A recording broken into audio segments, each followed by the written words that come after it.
Hi everyone, कैसे हो आप सब। तो हमारी आज की एक्सप्लेनेशन शुरू होती है जहाँ सभी फ्लैश टीम मिलकर फ्रोस्ट की ख्वाहिशों को पूरी करने में लगे होते हैं। जहाँ सबसे पहले आइरिस ने फ्रोस्ट की पूरी लाइफ पर आधारित आर्टिकल लिखकर लोगों की फ्रोस्ट की अच्छाई बताने की कोशिश करी थी। वहीं चेस्टर और एलेग्रा फ्रोस्ट की सूट को संभाल कर रख देते हैं फ्रोस्ट की याद में, और हमारा फ्लैश यानी कि बैरी वो सारी एक्टिविटी पूरा करता है जो कि फ्रोस्ट मरने से पहले करना चाहती थी। और फिर स्टार लैब लौटता है। तब तक मार्क के सिर से भी नशा उतर चुकी होती है, जो कि बैरी को अपनी गर्लफ्रेंड यानी कि फ्रोस्ट की ख्वाहिशों को पूरा करते देख भावुक हो जाता है और अपने पुराने दिनों को बैरी के साथ शेयर करता है कि ये और फ्रोस्ट साथ में कितने पागलपंती किया करते थे।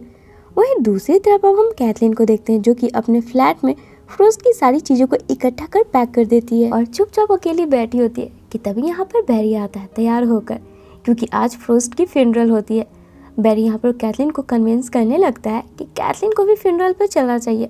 सोचो, अगर कहीं से फ्रोस्ट इन लोगों को देख रही होगी तो उसे कितनी तकलीफ होगी कैथलीन की ये हालत देखकर, जिसे सुनते हुए अब कैथलीन भी फ्यूनरल पर जाने को तैयार हो जाती है। वहीं अब आगे हमें फ्रोस्ट की फ्यूनरल पर दिखाया जाता है, जहाँ पर सभी फ्लैश टीम फ्रोस्ट के ऑनर पे इकट्ठा होते हैं और मार्क के तो आंसू ही नहीं थम रहे होते हैं कि तभी यहाँ पर कैथलीन भी आती है और सभी के सामने अपने दिल की बातें, जो भी ये फ्रोस्ट के लिए महसूस करती थी, सारी चीज़ें जाहिर कर देती है।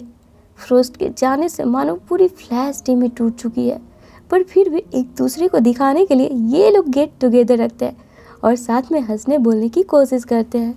तभी इन्हें कल वाले चोर यानी कि ब्लॉकबस्टर की लोकेशन मिल जाती है और ये लोग पूरी तरीके से तैयार होकर इस बार निकल पड़ते हैं।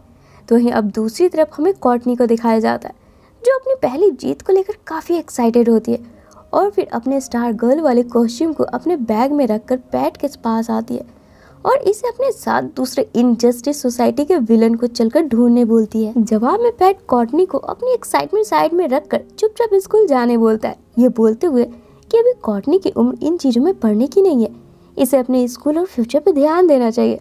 जिससे सुन कॉर्टनी स्कूल के लिए निकल पड़ती है, पैट को ये बोलते हुए कि एटलीस्ट हॉस्पिटल जाकर ब्रेन वेव की अपडेट चेक कर कॉर्टनी को मैसेज जरूर कर दे। जिसे सुन पैट हॉस्पिटल जाकर यहाँ के डॉक्टर चैपल से ब्रेन वेव यानी कि हेनरी के बारे में जब पूछताछ करता है, जैसे कि किस हालत में मिला पुलिस को और इसने क्या पहन रखा था। जवाब में डॉक्टर बताती है कि हेनरी चूंकि एक डॉक्टर है तो ये अपने डॉक्टर वाले एप्रॉन में ही पुलिस को मिला था। अब ये सुन पैट समझ जाता है कि ब्लू वैली में सिर्फ ब्रेन वेव ही नहीं, इसके और भी साथी। तभी तो जब स्टार गर्ल ने ब्रेन वेव पर हमला करी थी, ये अपने असली ब्रेन वेव वाले कॉस्ट्यूम में था, पर इसका ड्रेस चेंज था। मतलब यहाँ कोई और तो जरूर है, पर वो कौन है पैट को मालूम नहीं चल पाता है। जिसके बाद कि पैट यहाँ से निकल जाता है। तब इधर अब हम जॉर्डन यानी कि हाई स्कूल को देखते हैं, जो कि ब्रेन वेव के बाद सबसे खतरनाक मेंबर था इनजस्टिस सोसाइटी का, और शुरुआत में इसी ने स्टार मैन की जान ले ली थी। आगे आइस के लिए यहाँ पर पहले तो ब्रेन वेव की हालचाल देखने हॉस्पिटल आता है और फिर विलियम को कॉल लगाने लगता है अपनी टीम अप वापस से कंटिन्यू करने के लिए।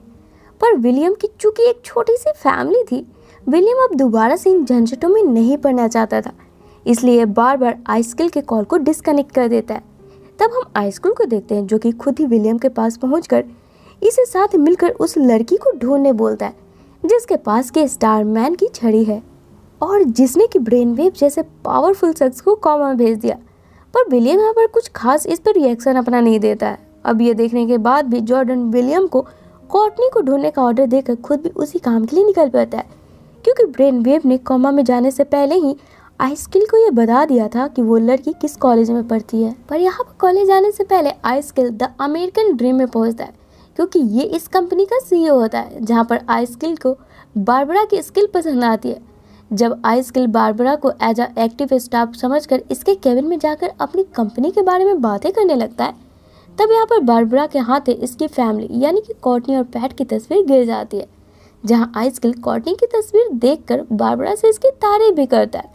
अब इस आइसकिल को थोड़े न पता था कि जिस लड़की को ये पूरे सिटी में ढूंढ रहा है वो इसी स्टाफ की बेटी है। वहीं अब आगे आइसकिल कॉर्टनी को पकड़ने के लिए उसके कॉलेज के पीछे वाले रास्ते पर बर्फ से स्टार बना देता है ताकि कॉर्टनी इसे देखकर कोई एक्शन ले, तब ये उसे पकड़ लेगा। अब आगे यही होता है। इस बर्फ वाले स्टार को देखकर कॉर्टनी समझ जाती है कि इसके डैड का कातिल लौट चुका है और वो अब इसे ढूंढ रहा है। तब आइसकिल से डरने के बजाय कॉर्टनी पैट को कन्विंस कर अपनी स्टार गर्ल वाली कॉस्ट्यूम को पहनकर उसी जगह पर पहुंचती है जहां वो बर्फ वाली स्टार बनी हुई थी। अब ये दोनों आसपास देख ही रहे होते कि तभी यहाँ पर आइसकिल पहले तो छिपकर पैट के रोबोट को पूरी तरीके से जमा देता है, जिससे कि इसकी पूरी मशीन ही जम जाती है, जिसे देख हमारी स्टार गर्ल इधर उधर भागकर आइसकिल को ढूंढना शुरू कर देती है। तब यहाँ पर आइसकिल छिपकर लगातार बर्फ से स्टार गर्ल पर भी अटैक करना शुरू कर देता है।